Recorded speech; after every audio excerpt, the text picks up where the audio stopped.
En 1774, un roman bouleverse l'Europe. Les souffrances du jeune Werther de Goethe racontent l'histoire d'un homme accablé par un chagrin d'amour qui finit par se suicider.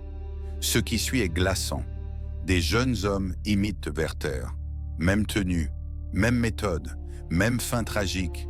C'est le début de ce qu'on appelle aujourd'hui l'effet Werther. Le suicide peut-il vraiment se propager d'un esprit à un autre? Pas comme une maladie physique, mais comme une idée. Une idée qui s'enracine, se répète, puis grandit dans les esprits fragilisés. Les psychologues appellent ça l'effet Werther, ou l'imitation suicidaire. C'est un enchaînement mental presque invisible. Une personne vulnérable voit un acte désespéré. Elle s'y identifie, elle y trouve un écho. Le cerveau cherche une issue, et il retient ce qu'il a vu, même inconsciemment. C'est la reconnaissance, l'identification émotionnelle. Et chez les plus fragiles, elle peut devenir un déclencheur fatal. Plus l'histoire est médiatisée, détaillée, répétée, plus le risque de contagion augmente. C'est ainsi qu'un suicide peut parfois en entraîner un autre. En 2014, la mort de l'acteur Robin Williams provoque un choc mondial.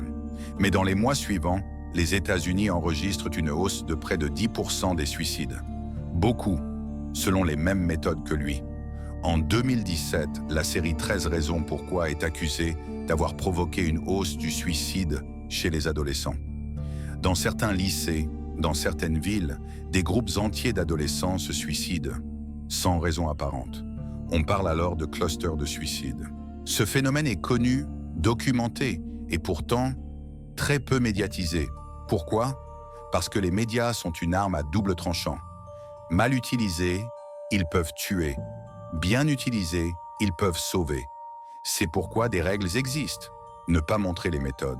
Ne pas romantiser, ne pas glorifier. Le suicide est-il contagieux? La réponse est oui.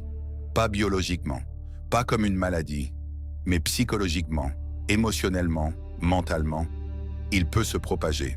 Une pensée noire n'est jamais seule. Elle voyage, elle s'installe, elle se reproduit. Mais comme tout virus, elle peut être stoppée.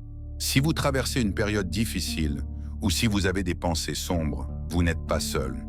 Il existe des personnes, des associations, des numéros pour vous aider. En France, appelez le 3114, 24 heures sur 24, gratuitement. Ne laissez pas une pensée devenir une chaîne invisible. Parlez, tendez la main. Il y a toujours une lumière au bout du tunnel,